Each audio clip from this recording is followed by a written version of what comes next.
ഷാർലി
ഷാലിനി, ഇയാള് തന്നെ കളക്ടർ എന്ന് എനിക്കറിയാം.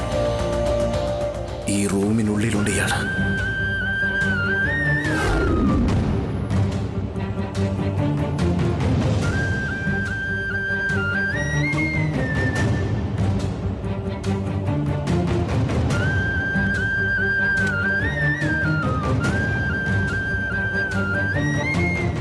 സാർ ഇപ്പൊ വരില്ലേ? കളക്ടർ മാഡം സാറിന് വേണ്ടി വെയിറ്റ് ചെയ്യാ. അപ്പൊ ഷാലിനി ഇതിനുള്ളിൽ തന്നെയുണ്ട്. ഈ അവസരം ഒരിക്കലും പാഴാക്കാൻ പാടില്ല.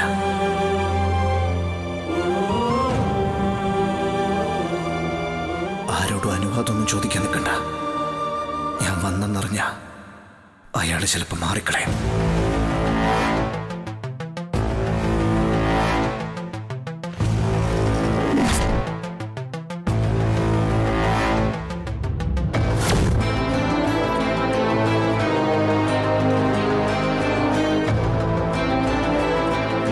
ഷാലിനി,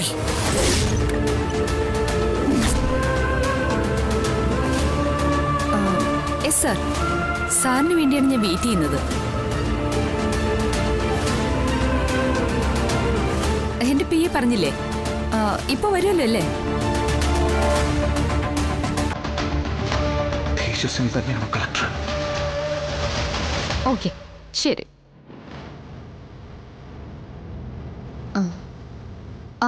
സത്യേന്റിയുടെ മോൻ വിഷ്ണു അല്ലേ? കമ്മിങ്.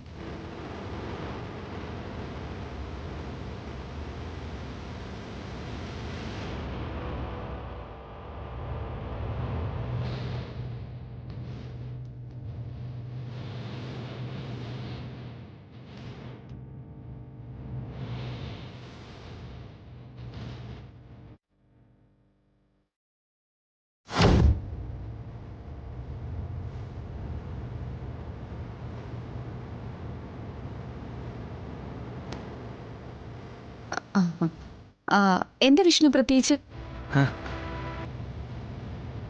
പ്രത്യേകിച്ചൊന്നുമില്ല.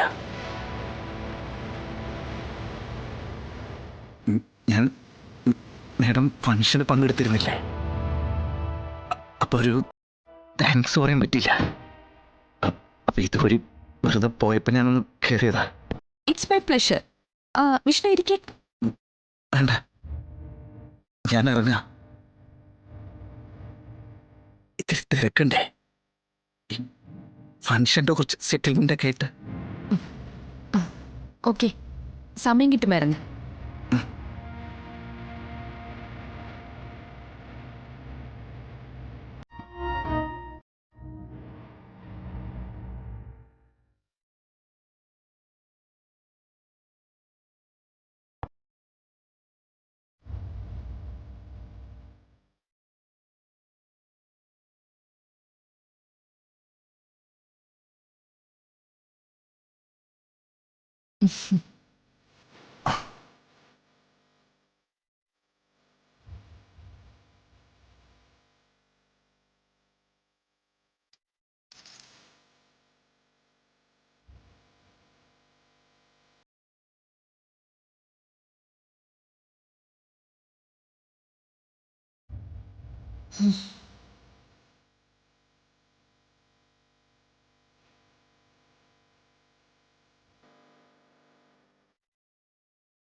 നീ ഇപ്പോഴും ആ കാര്യം ആലോചിച്ചോണ്ടിരിക്കുക?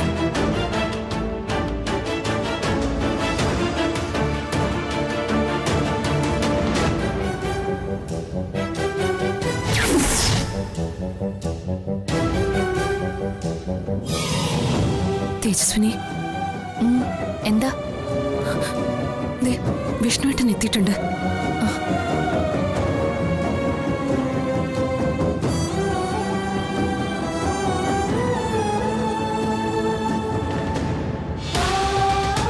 തേജസ്വിനി, നീ എങ്ങനെയെങ്കിലും ഒന്ന് മാനേജ് ചെയ്യണം. എങ്ങനെ? നീ എണീക്ക്. വന്നേ. ഞാനെന്ത്? നീ വാ. വന്നേ. ഞാൻ എങ്ങനെ മാനേജ് ചെയ്യാനാ? നീ ഇവിടെ ഇരിക്കേ. Shalini, please please.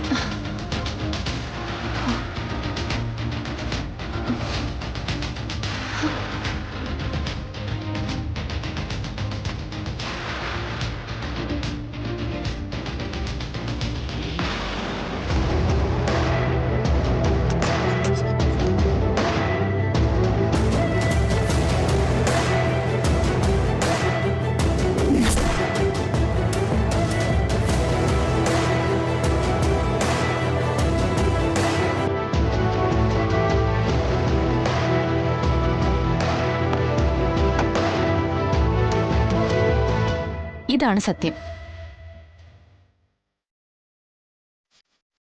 ഈ സത്യം എത്ര കാലം മറച്ചു വെക്കും നീ?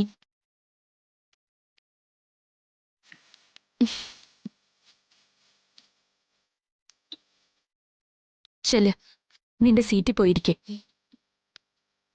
ഒരുപാട് കണ്ണീരിലൂടെയും കഷ്ടപ്പാടിലൂടെയും നീ സമ്പാദിച്ചതാ ഇത്. വന്നേ, വാ.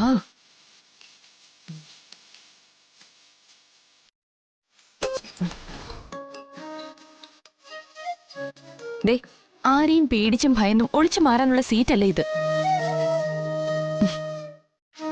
ദാ, ഈ സീറ്റിൽ ഇങ്ങനെ തല ഉയർത്തിപ്പിടിച്ച് നട്ടല് നിവർന്നിരിക്കണം. തലയ്ക്ക് നേരെ ഒരു തോക്ക് ചൂണ്ടിപ്പിടിച്ചാൽ ഞാൻ ഭയപ്പെടില്ല. പക്ഷെ സ്നേഹത്തിന് മുന്നിൽ, സ്നേഹത്തിന് മുന്നിൽ തോറ്റു പോകാതിരിക്കാൻ ഒരു വഴിയേ ഉള്ളൂ. അതിൽ കൂടുതൽ സ്നേഹിക്കുക. അപ്പൊ അവർ തോക്കും. ഈ ചേംബറിനുള്ളിൽ നീ ഉണ്ടെന്ന് ഉറപ്പിച്ചു തന്നെയാ വിഷ്ണു ഇങ്ങോട്ട് വന്നത്. ആ കണ്ണുകളിൽ ഞാൻ കാണുന്നുണ്ടായിരുന്നു വർഷങ്ങളുടെ പ്രണയവും തപസ്സും കാത്തിരിപ്പും അടക്കി നിർത്തിയ ആകാംക്ഷയൊക്കെ. കടിഞ്ഞാൻ പൊട്ടിക്കാൻ വെമ്പുന്ന ഒരു കുതിരയെ പോലെ.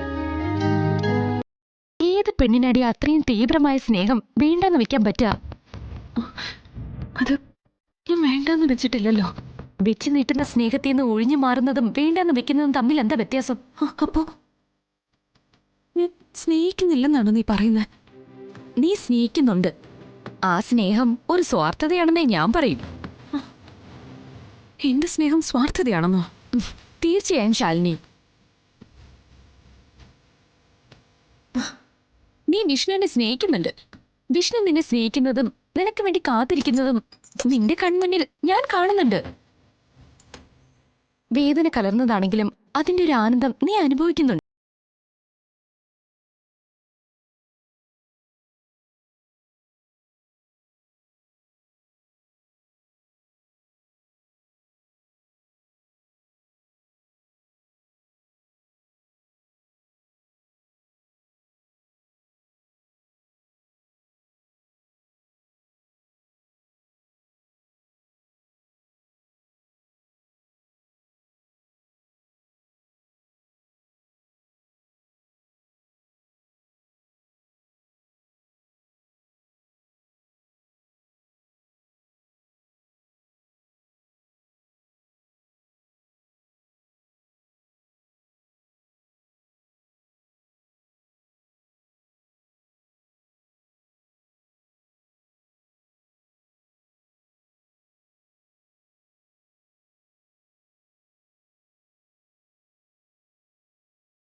വിശ്വാസമേ ഉള്ളൂ എനിക്ക്.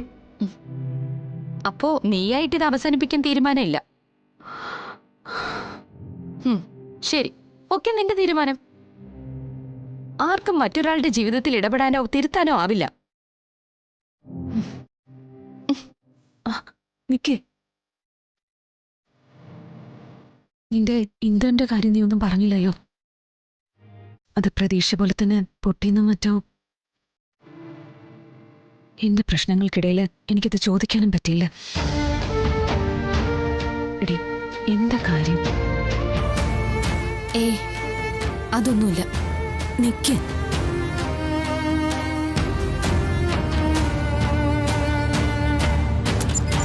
നോക്ക്, പറ, നമുക്കിടയിൽ എന്തിനാ രഹസ്യം? അത്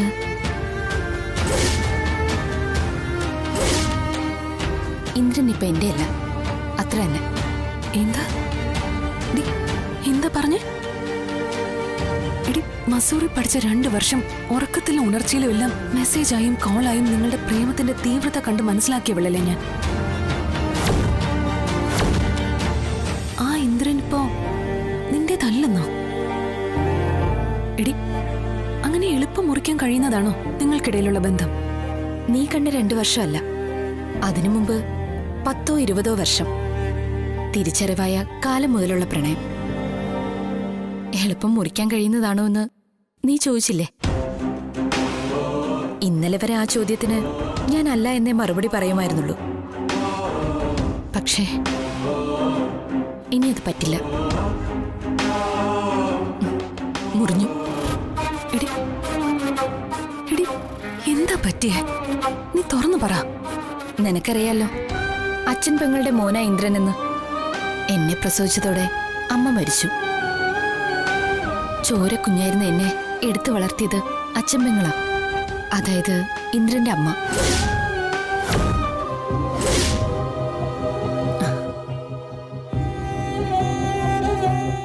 എനിക്ക് തിരിച്ചറിവായതിനു ശേഷമാണ് അച്ഛൻ 2ാമത് വിവാഹം കഴിക്കുന്നത്.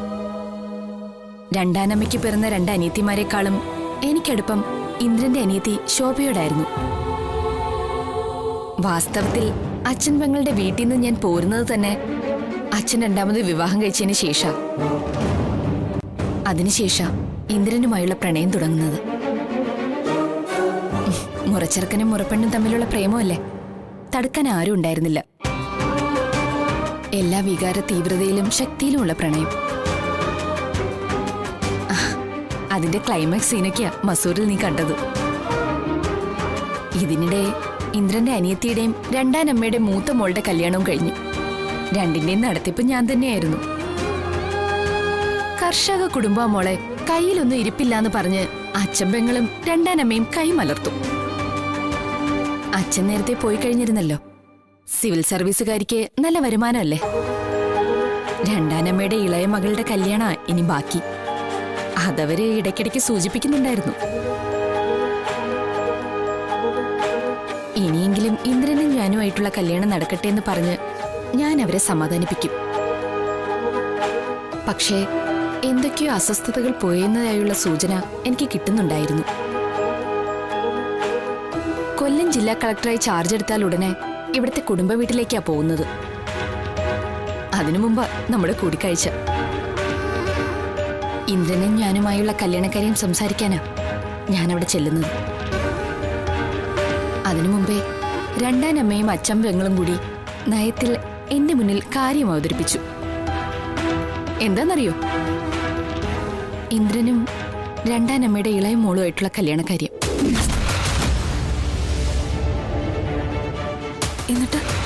എന്നിട്ട് നീ എതിർത്തില്ലേ? ഞാൻ എതിർക്കാതിരിക്കൂ? 10-20 വർഷമായിട്ട് മനസ്സിലും ഹൃദയത്തിലും തലച്ചോറിലും ഒക്കെ നട്ടു നനച്ച് വളർത്തിയ പ്രേമമരമല്ലേ. ഞാൻ പല്ലും നഖവും ഉപയോഗിച്ച് എതിർത്തു. എന്നിട്ട് ഞാൻ തോറ്റുപോയി ശാലിനി. നോക്ക്, എങ്ങനെ തോക്കുമെന്നാ?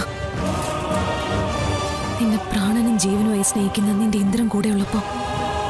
അങ്ങനെ ആയിരുന്നെങ്കിൽ ഞാൻ തോക്കില്ലായിരുന്നു ശാലിനി.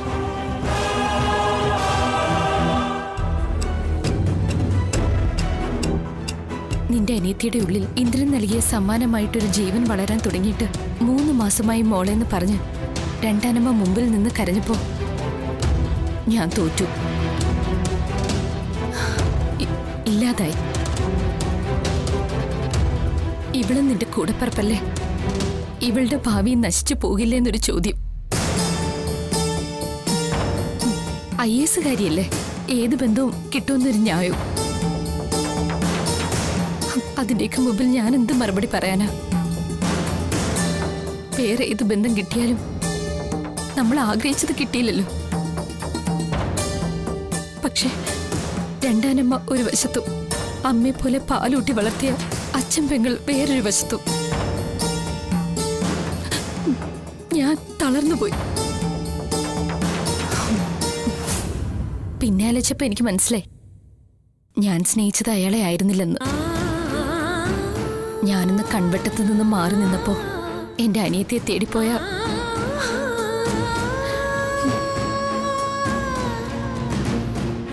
ഒരു ശരീരമായിട്ട് മാത്രമാണ് അയാൾ എന്നെ കണ്ടത്. ഞാനൊരിക്കലും അങ്ങനെ കണ്ടിട്ടില്ല. അയാളുടെ മനസ്സിനോടായിരുന്നു എനിക്ക് പ്രണയം. രണ്ടാനമ്മയോടോ അച്ഛൻ പെങ്ങളോടോ എന്റെ കാമുകനെ സ്വന്തമാക്കിയ എന്റെ അനിയത്തിയോട് പോലും എനിക്കൊരു ദേഷ്യമില്ല. പക്ഷെ അയാളോടുള്ള പക എനിക്ക് ഈ ജന്മം തീരില്ല. എന്നെ പ്രണയിച്ച് വഞ്ചിച്ചതിലല്ല, പ്രണയിക്കായിരുന്നു എന്ന് പറഞ്ഞു പറ്റിച്ചതിന്. കുടുംബ വീട്ടിന്റെ പടി ഇറങ്ങാൻ നേരം ഞാൻ ഇന്ദ്രന്റെ നേരെ ഒരു നോട്ടം നോക്കി. അയാളെന്റെ മുഖത്ത് നോക്കിയില്ല. കണ്ണീരടക്കി പിടിച്ച ആ നോട്ടം അയാൾ കണ്ടിരുന്നെങ്കിൽ അയാൾ അവിടെ തന്നെ കത്തി ഒരുക്കി തീർന്നേനെ. അത്രയ്ക്കുണ്ടായിരുന്നു 20 വർഷമായി അയാളോടുള്ള സ്നേഹവും പ്രണയവും കരുതലും ആരാധനയും ഒക്കെ കത്തിയമർന്ന ചിതകളായി തീർന്ന കണ്ണുകളുടെ ശക്തി. അവർക്കാർക്ക് മുന്നിൽ ഒരു തുള്ളി കണ്ണീരടർന്നില്ല. കളക്ടറല്ലേ, കരയാൻ പാടില്ലല്ലോ.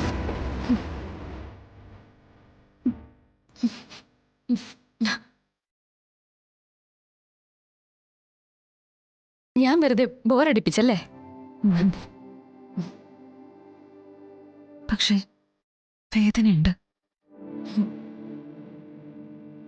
നിനക്കൊരു നല്ല ജീവിതം കിട്ടിയിട്ടുണ്ടാവുന്ന പ്രതീക്ഷയിലായിരുന്നു ഞാൻ. നല്ല ജീവിതം എന്ന് പറഞ്ഞ എന്താ ശാലിനി? സിവിൽ സർവീസ് കിട്ടിയപ്പോ ലോകം വെട്ടിപ്പിടിച്ചെന്ന് അഹങ്കരിച്ചവരാ ഞാനും നീയൊക്കെ. എന്നിട്ട് എന്ത് നേടി? ജീവിതത്തിൽ തോറ്റുപോയില്ലേ? ദേ, പക്ഷെ നിന്റെ കാര്യത്തിൽ വ്യത്യാസമുണ്ട്. നീ ഇനിയും തോറ്റിട്ടില്ല.